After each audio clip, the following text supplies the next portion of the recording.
Sir ఇప్పుడు యాక్చువల్‌గా తెలంగాణలో పరిస్థితి ఏందంటే, కాంగ్రెస్ పార్టీ ఏమంటుందంటే, బీఆర్ఎస్ పార్టీ, బీజేపీ ఒకటేను అని చెప్పి అంటుంది. బీఆర్ఎస్ ఏమంటుంది, బీజేపీ, కాంగ్రెస్ ఒకటే అంటుంది. విచిత్రమైనటువంటి ఈ ఈక్వేషన్ గతంలో మనం అసెంబ్లీ ఎన్నికల్లో కూడా చూసాము. ఇప్పుడు కూడా అదే వినిపిస్తున్నది. సాధారణ పరిపాలన జరుగుతున్నటువంటి క్రమంలో. ఏంటి సార్ అది లాజిక్? ఇది జనరల్ గా ఒక పొలిటికల్ బ్లేమ్ గేమ్ అని చెప్పుకోవచ్చు సార్. అంటే ఈ బ్లేమ్ గేమ్ ను రెండు పార్టీలు కూడా నడుపుతున్నాయని చెప్పుకోవచ్చు. ఇటు బీజేపీ, అటు కాంగ్రెస్, లేదంటే బీఆర్ఎస్ కూడా చెప్తుంది అప్పుడప్పుడు. ఏమని కాంగ్రెస్ బీజేపీ ఒకటే అని ఇంటర్నల్ వాళ్ళు కూడా చెప్తున్నారు. అవును. అంటే ఇదంతా ఒక బ్లేమ్ గేమ్ తప్ప అట్లా ఇప్పటికిప్పుడు వాస్తవం ఉందనేది చెప్పలేము.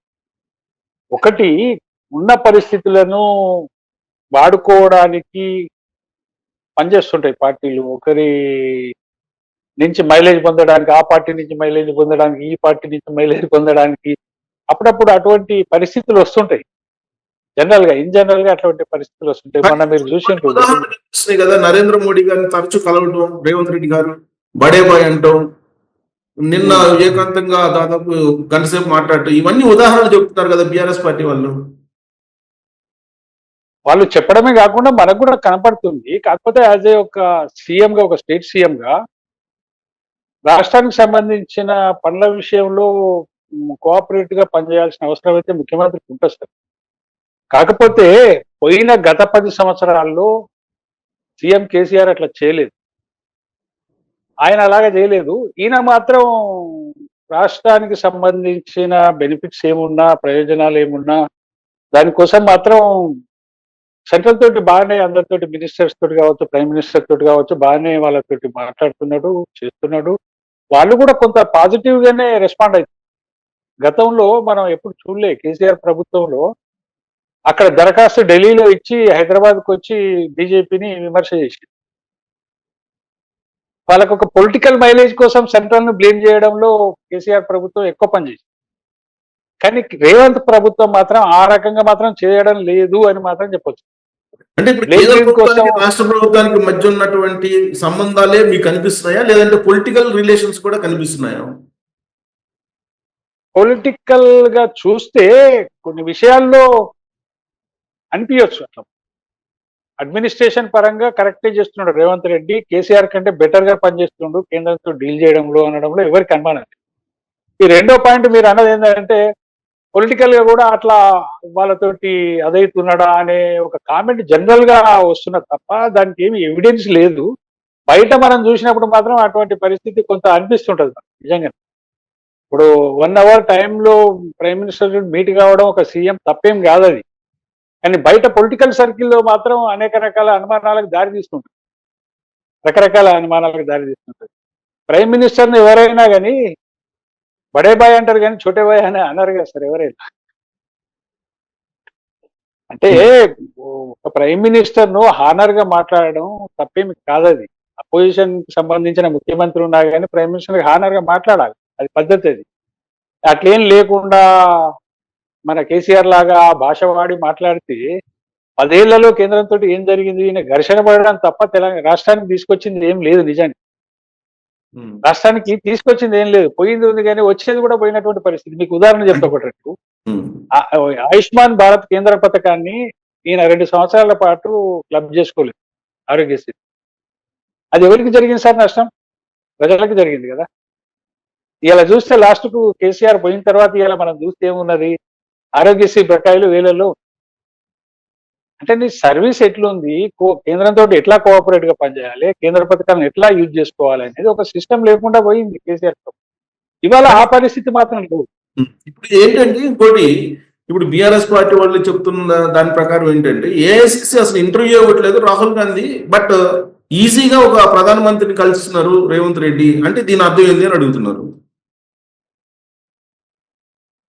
ఇది ఇంటర్నల్ మ్యాటర్ కాంగ్రెస్ పార్టీది. ఎందుకంటే మీరు అన్నట్టు రాహుల్ గాంధీ డైరెక్ట్ గా ముఖ్యం రేవంత్ ని కలిసిన ఫోటోలు కానీ ఇమేజెస్ కానీ ఈ మధ్యన మనం ఎప్పుడు చూడలేదు, చాలా కాలంగా చూడలేదు. అది వాస్తవమే.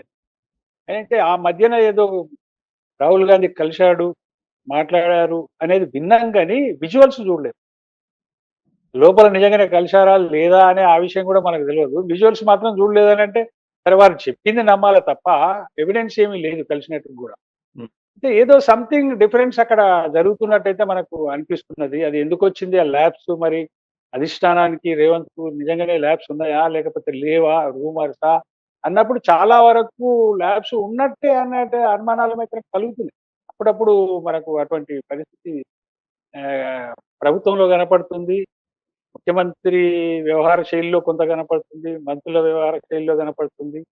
కాకపోతే క్యాబినెట్ మినిస్టర్‌లు మాత్రం ఎవరు గూడా నోరు తెరిచి నెగెటివ్ కామెంట్స్ మాత్రం ప్రభుత్వం మీద గాని, లేదంటే సీఎం గాని ఎక్కడ చేసినట్టయితే లేదు. అంతవరకు కానీ మనం ఒకటి ఇప్పుడు ఒప్పుకోవాలి. ఒకవేళ అధిష్టానం ఇంకా దగ్గర ఆయనకు అంత బాగా అనుకూలమైన పరిస్థితి ఉంటే మీరు క్యాబినెట్ ఇంకా ఆరుగురిని భర్తీ చేయాలి, అది చేయలేదు, నామినేటెడ్ పోస్టులు ఫైనల్ చేయలేదు, ఇదంతా కూడా కేవలం అధిష్టానంతో గ్యాప్ వల్లనే అనేది వినిపిస్తుంది. దాంట్లో నిజం లేదంటారా? 2 సమస్యలున్నాయి సార్ ఇప్పుడు. ఒకటేమైందంటే 10 మంది బీఆర్ఎస్ ఎమ్మెల్యేలు కాంగ్రెస్‌లోకొచ్చారు. కాంగ్రెస్ కండువా కప్పుకున్నారు. జాయిన్ అయినామని ఇంకా చెప్తలేరు వాళ్ళు గూడా. కాకపోతే టెక్నికల్ ప్రాబ్లమ్. అయితే ఇంకా 16 మంది కావాలన్నప్పుడు అది సాధ్యమైతే లేదు రేవంత్ రెడ్డి. ఆప్షన్ ఏందంటే వీళ్ళది 64, 65 మంది అదేంది బలం ఉన్నటువంటి ప్రభుత్వమే ఎమ్మెల్యేలు. అయితే అది వెరీ నియర్ బై మెజారిటీకి ఉంది కాబట్టి ఎప్పుడైనా ఏమైనా జరిగితే ఎలా అనే దాంట్లో కేసీఆర్ గతంలో చూసినట్టుగానే ఇతను కూడా చూసి ఒక 10 మందిని రప్పించుకోగలిగింది కానీ 16 మందిని ఇంకా రప్పించుకోవాల్సిన పరిస్థితిలో ఫెయిల్ అవుతున్నారు. ఎందుకు మరి అంటే అక్కడ కూడా కేసీఆర్ దగ్గర కూడా అతని దగ్గర ఉన్న ఎమ్మెల్యేలను పోకుండా కట్టడి చేసుకుంటున్నట్టు కూడా కనపడుతుంది. అప్పుడేమో కేసీఆర్ చేసుకున్నదేమో అప్పుడు చిన్న ఫిగర్ కాంగ్రెస్ 20, 19 ఆ రకంగా అది 2/3 తీసుకోవడానికి ఈజీ అయింది. ఇప్పుడు ఏంటంటే బీఆర్ఎస్ కు 39 మంది ఉన్నారు కాబట్టి 2/3 అంటే 26 మెంబర్స్ రావాలి. ఇప్పటికి 10 వచ్చారు. 16 రావాలంటే చాలా కష్టం అవుతుంది. ఆ వచ్చే వాళ్ళను కూడా కేసీఆర్ కట్టడి చేస్తున్నట్టుగా మనకు అర్థమైంది. ఇప్పటికిప్పుడు మనం మీరు అన్నట్టుగా మంత్రివర్గ విస్తరణ ఇంకో 6గురితో నింపితే ఇంకో 16 మంది రావాల్సిన ఎమ్మెల్యేలు ఏ ఒక్కరికో ఇద్దరికో మంత్రి పదవులు ఇవ్వాల్సిన అవసరం రావచ్చు అని కూడా వాళ్ళు ఆపి ఉండొచ్చు. మేబీ అట్లా కూడా జరిగి ఉండొచ్చు. ఇప్పుడు వచ్చిన 10 మంది ఎమ్మెల్యేలు కూడా సంతృప్తిగా ఉన్నారా అంటే అది కూడా పెద్ద అనుమానంగా కనపడుతుంది. ఆ చేరిన వాళ్ళు కూడా రకరకాల కామెంట్స్ చేస్తున్నారు. మొన్న చూసిన మీరు గద్వాల ఎమ్మెల్యే ఆయన ఏమంటుండు, నేను అసలు కాంగ్రెస్ లో ఎక్కడ చేరినాను, నేను బీఆర్ఎస్ అభ్యర్థిని అని చెప్తున్నాను. ఆయనకేం భయం? ఇప్పుడు సుప్రీం కోర్టులో కేసు నడుస్తుంది. ఈ రోజు హియరింగ్ ఉంది నాకు తెలిసి. అవును. అంటే అలాంటి భయాలు వచ్చిన వాళ్ళలో కూడా ఉంది. రెండోది వచ్చిన వాళ్ళు కూడా సాటిస్ఫైగా ప్రభుత్వంలో ఉన్నట్టు కూడా కనపడతలేదు. అక్కడక్కడ అసంతృప్తి వినబడుతుంది వాళ్ళ నుంచి కూడా. ఉదాహరణకు పటంచెరు ఎమ్మెల్యే ఆయన ఏ ఉద్దేశాలతో వచ్చిండో ఆ ఉద్దేశాలు నెరవేరుతున్నట్టు కనపడతలేదు. ఆయన కూడా అతని కార్యాలయంలో కేసీఆర్ ఫోటోను ఇప్పటికీ ఉన్నది. మీడియా అతన్ని ఎందుకు మీరు కాంగ్రెస్ లో జాయిన్ అయ్యారు కదా, కేసీఆర్ ఫోటో ఎందుకు పెట్టుకున్నారు అని అడిగితే అది నా ఇష్టం, ఆయనతోటి నేను రాజకీయంగా ఎదిగిన, ఆయన వల్లనే నేను గెలిచినా అని ఓపెన్ గా చెప్తున్నాడు అతను. అంటే ఒక సింగిల్ ఒపీనియన్ తోటి వచ్చిన వాళ్ళు కూడా ఏం లేరు. ఎవరి అవసరాల కోసం వాళ్ళు చూస్తున్నట్టుగా అనిపిస్తుంది. అంటే ఇప్పుడు రీషఫుల్ చేస్తే ఇంకో కోణం ఏంటంటే సార్, ఇప్పుడు మీరు 26 మంది వస్తే బీఆర్ఎస్ పార్టీ మెర్జ్ అవుతుంది కాంగ్రెస్ పార్టీలో. అయితే ఇక్కడ అధిష్టానం పూర్తి స్థాయిలో కోఆపరేట్ చేయనందువల్లనే ఇప్పుడు రేవంత్ రెడ్డి గారు తీసుకున్నటువంటి వాళ్ళ కోరికలు ఫిల్ఫిల్ చేయలేకపోతున్నారు. అలాగే వచ్చేటువంటి వాళ్ళు ఎవరైతే ఉన్నారో వాళ్ళకి హామీ లేకపోతున్నారు అనేది కూడా వినిపిస్తుంది. ఎగ్జాక్ట్లీ అదే గందరగోళం ఉన్నది. అంటే ఈ మంత్రివర్గ విస్తరణకు అదొక కారణం. అది మాత్రమే హోల్ కారణం కాదు. రాబోయే వాళ్ళ కోసం, వచ్చిన వాళ్ళ కోసం మంత్రివర్గ విస్తరణ ఆపి ఉండొచ్చు అనేది ఒక సింగిల్ పాయింటే కానీ హోల్ పాయింట్ కాదు. రెండో పాయింట్ ఏమున్నది మీరు అన్నట్టుగా ఈక్వేషన్స్ అన్ని కలవాలి, కావాల్సిన వాళ్ళకి ఇవ్వాలంటే కూడా చాలా ఇబ్బందులు కాంగ్రెస్ లో ఉన్నట్టున్నాయి. ఇప్పుడు ఉదాహరణకు చాలా మంది ఎవరెవరైతే కావాలని అనుకుంటున్నారో ఈ మధ్యనే రీసెంట్ గా చూసిన మీరు రంగారెడ్డి మన ఎవరు ఇబ్రాహీంపట్నం ఎమ్మెల్యే నేను మంత్రికి కావాల్సిందే, నాకు మంత్రి పదవి ఇవ్వాల్సిందే అని అతను ఓపెన్ గా మాట్లాడుతున్నాడు. రంగారెడ్డి జిల్లాలో గెలిచింది నేను ఒక్కడనే, అత్యధిక మెజారిటీ తోటి గెలిచాను కాబట్టి నాకు ఇవ్వాల్సిందే ప్రభుత్వం అనేది ఒక డిమాండ్ అతను మీడియా ముఖంగా చెప్పిన పరిస్థితి మనకు కనపడుతుంది. అలాంటి వాళ్ళు కొందరు ఉన్నారు ఇంటర్నల్ గా చెప్పుకునే వాళ్ళు. అక్కడ కూడా ఎగ్జాక్ట్లీ వాళ్ళ అన్న ఆల్రెడీ మంత్రి ఉన్నాడు, నాకు కూడా కావాలని అతను కూడా అడుగుతున్నాడు. అది కూడా హోమ్ మినిస్ట్రీ కావాలంటున్నాడని వినికిడి. అంటే ఇట్లా చాలా మంది విత్ ఇన్ ది పార్టీలోనే ఉన్నారు. ఇక వచ్చిన వాళ్ళ సంగతి వేరు. వీళ్ళ పరిస్థితి ఇట్లుంది, బయట నుంచి వచ్చిన వాళ్ళ పరిస్థితి అట్లుంది. ఏమీ చేయలేని ఒకసారి కన్క్లూడ్ చేసింది అనుకోండి, ఆరుగురు నింపేసిన మంత్రులను, ఈ ఆప్షన్ ఉండదు అదర్స్ కు. కాబట్టి అసంతృప్తి అనేది గ్రాడ్యువల్ గా పెరుగుతుందనే భయం కూడా రేవంత్ రెడ్డికి ఉండి ఉంటదని నేను అంటే ఇంకోటి దీనంతరికి అధిష్టానం కూడా దీనంతరికి కాంగ్రెస్ పార్టీ అధిష్టానం దగ్గర కేసీఆర్ గారు ఒక లాబింగ్ నడుపుతున్నారు, అందుకే రేవంత్ రెడ్డి గారు ఈ కన్ఫ్యూజన్ లో పడిపోయారు అనేది ఇంకొకటి వినిపిస్తుంది. ఉండొచ్చు కూడా. ఎందుకంటే ఆఫ్టర్ 3.5 years పొలిటికల్ ఈక్వేషన్స్ ఎట్లుంటాయో ఎవరికి తెలియదు. కాబట్టి ఎవరితోటి ఎవరు అలయన్స్ అవుతారు, ఎవరు కలుస్తారు, ఎవరు కలవరు అనేది ఒక సమస్య ఉంది. దాన్ని దృష్టిలో పెట్టుకొని కూడా ఈవెన్ టీఆర్ఎస్ కూడా ఇది ఒక జీవన్మరణ సమస్య సార్. ఇప్పుడు దాని అస్తిత్వాన్ని కాపాడుకోవాలి, పార్టీని కాపాడుకోవాలి, గెలిచినా ఓడినా అస్తిత్వంలో పార్టీ ఉండాలి అని అనుకున్నప్పుడు బాగా వీక్ అయి ఉన్నది పార్టీ. ఈ పరిస్థితులలో తనకు తాను గెలిచే పరిస్థితులు లేవు అనే ఒక నిర్ధారణకు వచ్చినట్టయితే టీఆర్ఎస్ పార్టీ ఎవరితోటో ఒకరితోటి అలైన్ చేయాలనే అభిప్రాయానికి వచ్చే అవకాశాన్ని కూడా మనం గుర్తేయాలి. సర్వైవ్ కాకపోతే అసలు అడ్రస్ లేకుండా అస్తిత్వం లేకుండా పోతుంది కదా పార్టీ. ఆ భయం ఎక్కువ బీఆర్ఎస్ ను వెంటాడుతున్నట్టు కనపడుతుంది. కాకపోతే కాలం కలిసి వస్తే కాంగ్రెస్ తోనా లేదంటే బీజేపీతోనా అనేది ఉండొచ్చు, కానీ మోస్ట్లీ బీజేపీ తోటి కలిసే అవకాశాలు అయితే తక్కువ కనపడుతుంది. ఎందుకంటే వాళ్ళు ఈ మధ్యన కర్ణాటకలో మన అమిత్ షా చేసిన కామెంట్ మీరు కూడా వినే ఉంటారు.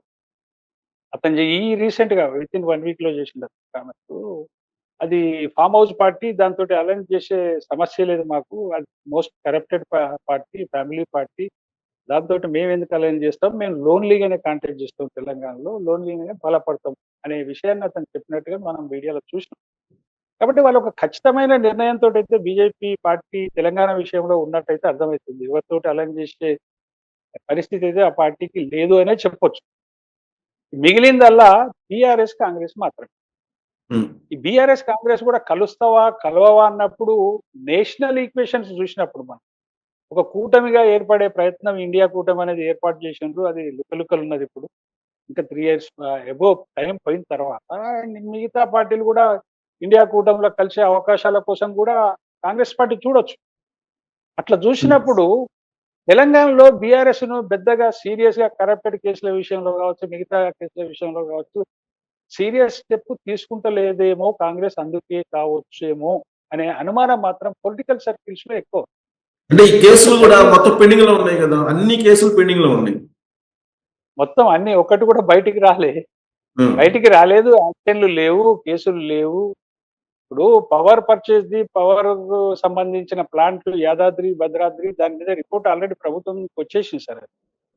దాని మీద అసలు కనీసం అసెంబ్లీలో టేబుల్ చేసి దాని మీద ఫర్దర్ యాక్షన్ ఏం తీసుకోవాలనేది చూడాలి కదా ప్రభుత్వం.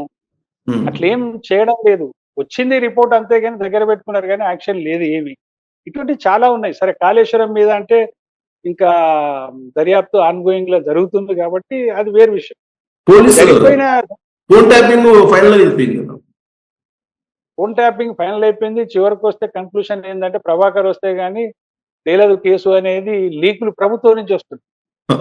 మరి ప్రభాకర్ రావు ఎన్నటి రావాలి తెలంగాణకు, ఆ కేసు ఎన్నటి తేలాలంటే అన్ని వివరంగా ప్రభుత్వమే బయట పెట్టింది. ఎవరికి ఎవరు ఫోన్ చేసిండ్రు, ఎట్లా చేసిండ్రు, మునుగోడు బై ఎలక్షన్ ఎట్లా మేనేజ్ చేసిండ్రు, ఎవరెవరు ఫోన్లు ట్యాప్ చేసిండ్రు.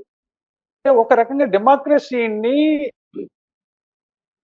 అదేంది బందీ చేసిన పరిస్థితి ఫోన్ ట్యాపింగ్ ద్వారా కేసీఆర్ ప్రభుత్వంలో జరిగిందనేది జనానికి తెలిసిపోయింది. కాంగ్రెస్ పార్టీ అయితే దర్యాప్తు జరుగుతుంది, దానికి తెలుసు.